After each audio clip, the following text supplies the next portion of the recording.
ఆకలితో చచ్చిపోయినా అడుక్కోని మాత్రం అడుక్కోను. మరి డబ్బులు రావాలంటే ఎలా?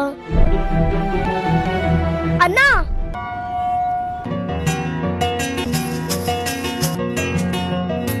పువ్వు ఎంతరా?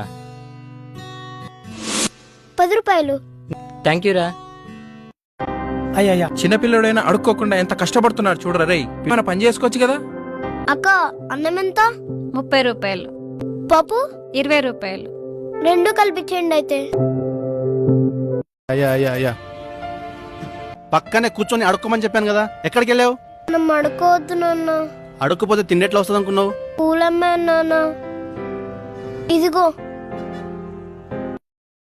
కలిగిన బాధలన్నీ కదలకు చేరువాయే